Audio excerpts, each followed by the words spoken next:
Hi there, it's Sue, and thanks for joining me for Tips and Talk Day. These are bite-sized topics that I pull from community questions and things that I'm observing in the world of handmade small business. If you'd like to submit a topic, DM me over on Instagram at Gift Biz Unwrapped. Gosh, this year I've rolled out a number of new opportunities for you here. There are the bashes, where you have a chance to showcase your business to this entire listening audience. There's the new OWL app, when you have a quick question where you'd like my input. And now, I'm excited to bring you Gift Biz Boosts. Think of these as free strategy sessions, leaving you with a clear action plan to boost you forward. Whether you're at the beginning of your business journey and need concrete steps on how to start, or you've been doing this for a while and could use a fresh approach, these boosts are for you. You'll know a podcast is a boost if you see that word in the title. Want to get your own free boost? I'm taking these on a first-come, first-served basis. Head over to giftbizunwrapped.com/boost and sign up for your session today. What a great topic today! Thank you, Mel, for requesting that we cover this. Mel is wondering what to write about in her blog when you're a maker and sell your handmade products.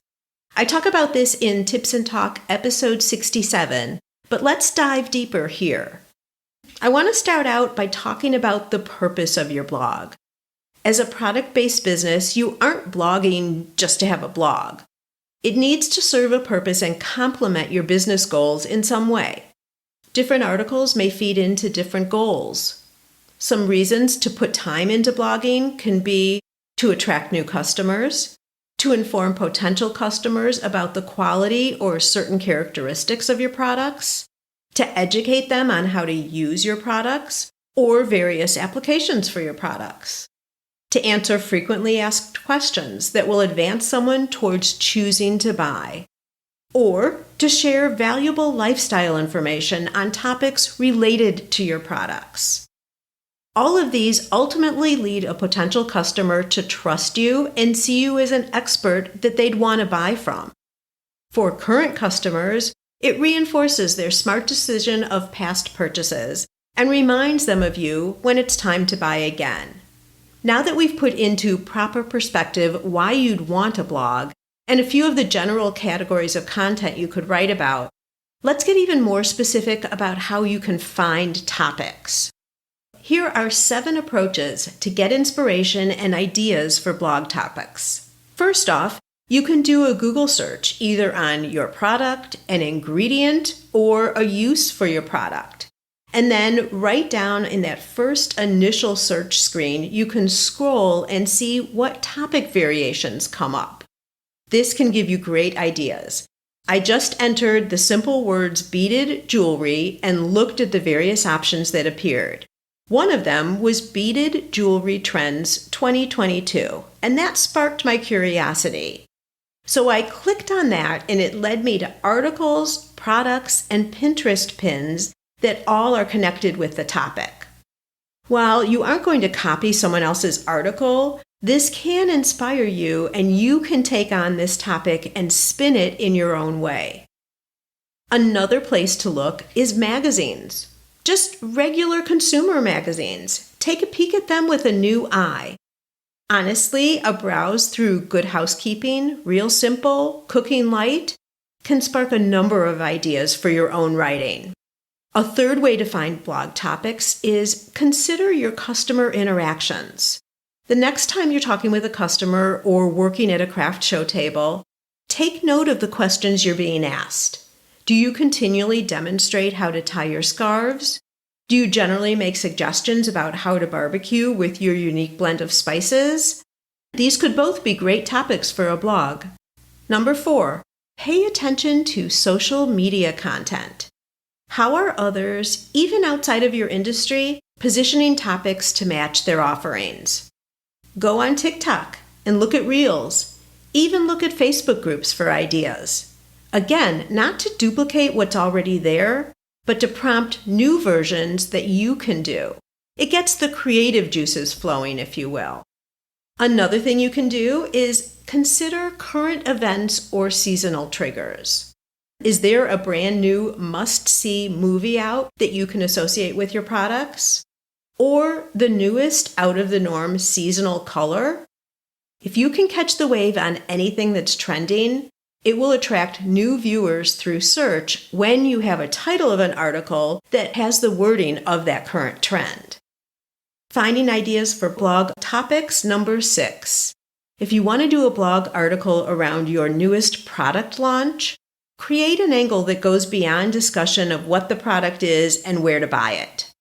How about what inspired you to choose this direction? A challenge that you had in getting the product completed and available for purchase? Or what you learned in the process? Maybe you have a story behind your launch that would be inspirational to your reader that they can use and apply in their own life. Or if a portion of your product's proceeds go to a cause, definitely highlight that cause and why it's important to you. So you get the idea here?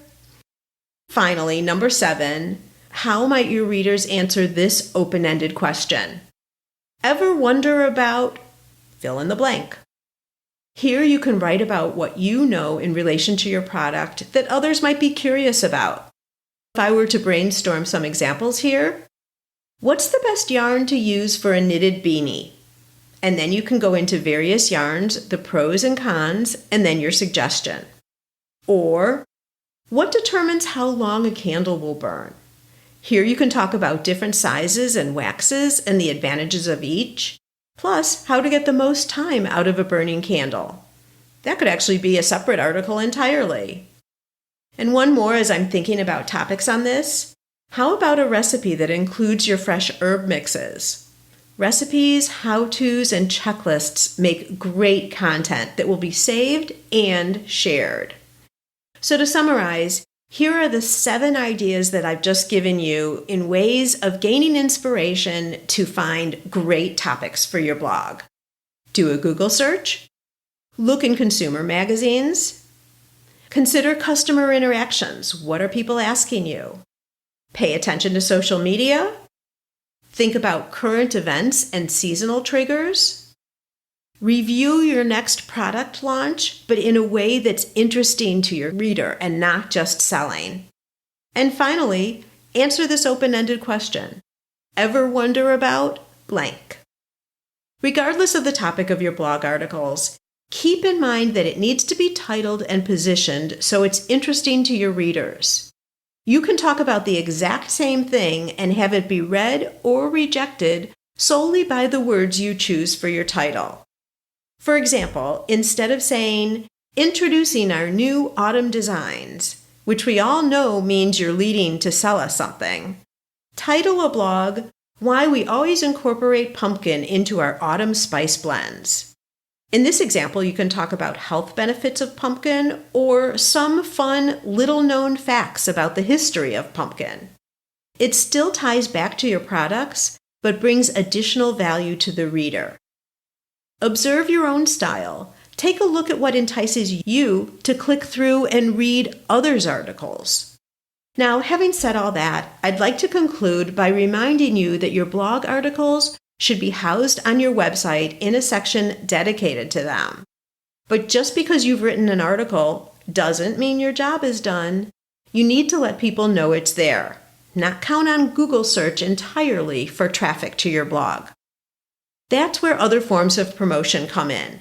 Social media for one, creating posts, stories, or going live and directing people to your blog articles. To do this, your messaging should be explaining what the reader will get out of reviewing your article. Don't give it all away. Poke at their curiosity and then include the link to the article that sits on your website. Another great way to draw people over to your blog articles is through email. And that brings up the topic of a newsletter also. Do you have one?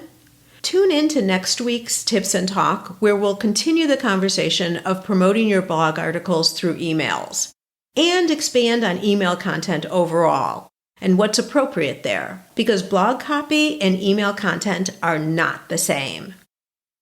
I know this is a huge obstacle for many of you. You've started collecting emails, but don't know what to say in them on a regular basis. That's what's on tap for next week, and I'll see you then. That's a wrap. I'm a get-to-the-point kind of girl, and this is what you can expect from these quick midweek sessions. Now it's your turn. Go out and fulfill that dream of yours. Share your handmade products with us. We want them, and they bring us both so much happiness.